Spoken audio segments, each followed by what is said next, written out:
A gente fica, claro, cobrando ação governamental, que o Estado retome o mínimo de controle da sociedade, senão o crime vai o tomar de vez.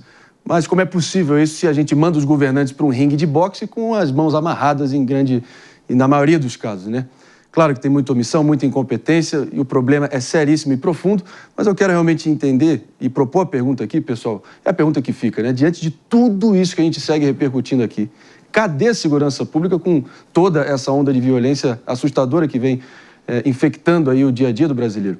Eu acho que ninguém melhor para tentar responder essas e tantas outras perguntas no entorno dessa discussão. Eu proponho agora que a gente converse com o advogado criminalista Rafael Paiva, ao vivaço aqui com a gente no Morning Show. Bom dia, doutor. Obrigado pela presença. O senhor que já foi policial civil, né? Você conhece bem todas as engrenagens do sistema. Afinal de contas, né? De que forma as autoridades devem e podem agir nesse contexto atual? Bom dia. Olá, André, bom dia a todos presentes no programa, toda a audiência. Realmente, a questão da segurança pública no Brasil hoje, ele é um grande problema. Nós vivemos uma situação de insegurança gigantesca e me parece que a sensação de insegurança mudou muito. Apesar do governo sempre trazer números, diminuição de criminalidade nos números, mas na vida do dia a dia de nós, paulistanos e paulistas, parece que é um pouco diferente. A gente precisa realmente pensar, André, e o tema da segurança pública não é fácil, ele não se resolve com uma única solução. Nós precisamos realmente de um pool, de um conjunto de soluções partindo de vários âmbitos, não só das polícias, do investimento em tecnologia. Nós temos agora essa rede de captura de foragidos da justiça que tem funcionado muito bem.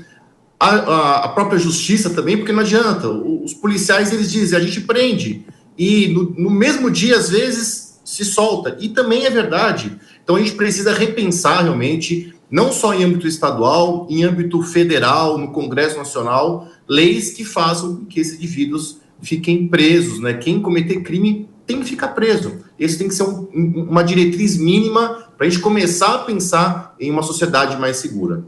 Pois é, doutor, muito bom dia, prazer recebê-lo aqui no programa. E essa foi justamente uma justificativa uma vez, durante uma coletiva de imprensa, que o secretário de Segurança Pública, Guilherme Derrite, trouxe à tona, né? Porque eu perguntei exatamente isso. Qual é a dificuldade que vocês têm de pegar essas pessoas que furtam e roubam os celulares? Ele disse, a polícia não tem dificuldade em relação a isso. A dificuldade está no judiciário, porque a gente consegue prender e logo na sequência, nas audiências de custódia, eles são soltos. Deveria rever esse processo? Oi, Davi, tudo bem? Prazer falar com você. Realmente, o Derrite ele não está completamente errado.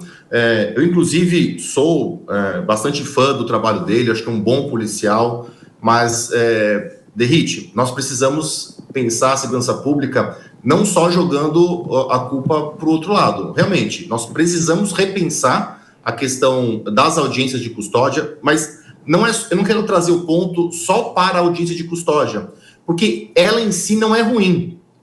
A ideia da audiência de custódia é boa, é interessante para a sociedade. Ela nasceu de uma ideia de evitar que pessoas presas injustamente fiquem presas, porque era muito comum, antes das audiências de custódia, a pessoa ser presa em flagrante, ficar ou flagrante, uma preventiva, e ficava lá 3 meses até a primeira audiência para o juiz verificar se soltava ou não. E aí, nesse meio tempo, algumas injustiças aconteciam.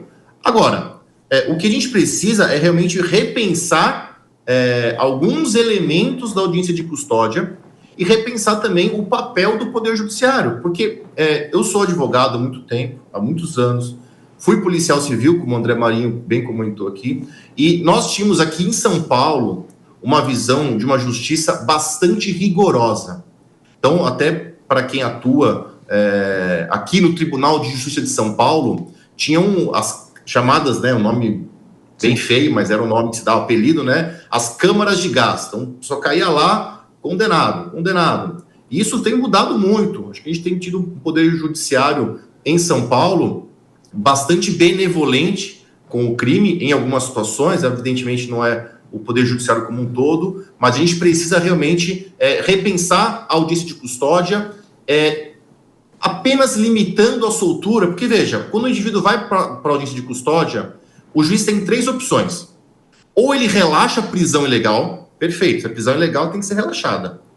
Ou ele vai conceder a liberdade provisória, ou ele vai converter a prisão em flagrante em prisão preventiva.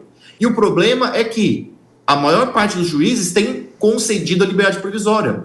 Isso gera uma sensação de impunidade. Então, é preciso que, nesse dispositivo, os juízes passem a converter mais prisões em flagrante e em preventiva, mantendo a pessoa presa em flagrante encarcerada e conceder a liberdade provisória para casos específicos. Inverter essa ordem. Doutor Rafael Paiva, advogado criminalista, obrigado demais aqui pela presença e prestando esses esclarecimentos para a nossa audiência ficar bem informada. Também, claro, poder formar a própria opinião. Obrigado. Obrigado, André. Obrigado a todos. Um abraço. Eu volto a insistir a tônica aqui também de tudo que a gente vem discutindo, né, pessoal? Acho que, fundamentalmente, com a mentalidade vigente majoritariamente no judiciário brasileiro, em todas as suas instâncias e esferas, a chance de virar esse jogo é zero, meu amigo, zero. Então, passa fundamentalmente por uma questão de mudança de mentalidade que passa por cobrança da sociedade civil, ou não? Não, é mais do que mudança de mentalidade. Eu acho que tem que mudar na lei. Porque a realidade é que a norma tem sido interpretada à boa-fé ao criminoso, assim. Eu estava aqui com dados, até aqui do PL 10 de 2024, do senador Sérgio Moro.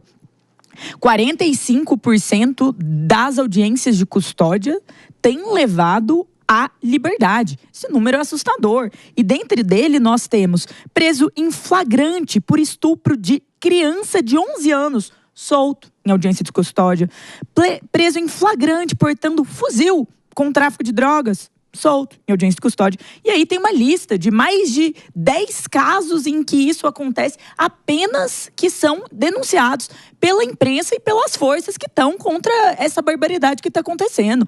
Quando a gente olha para isso, a gente vê que tem uma brecha legal que precisa ser combatida. Não dá para você me falar que é razoável uma prisão em flagrante de alguém que estuprou uma criança e falar assim, não tem. A sociedade está cansada e ela está corretamente, assim, de maneira bem efetiva, cansada disso. E a gente tem que ter um sistema penal mais duro, que é para o cara que tem que ficar na cadeia, que é bandido ficar na cadeia. Não é cumprir 10, 15 anos, não. Nem isso eles cumprem. É cumprir 50, 60, 70, 80. É que um cara como o Nardoni, que assassinou a filha, não saia da cadeia. É isso que precisa mudar nesse país. E o brasileiro clama por isso. Porque todos nós estamos extremamente cansados. Nós não queremos mais Vitor. Nós não queremos mais casos como esse. A gente quer que a impunidade tenha um fim. E ela só vai ter um fim quando o bandido tiver medo de ficar na cadeia. 50, 60, 70 anos.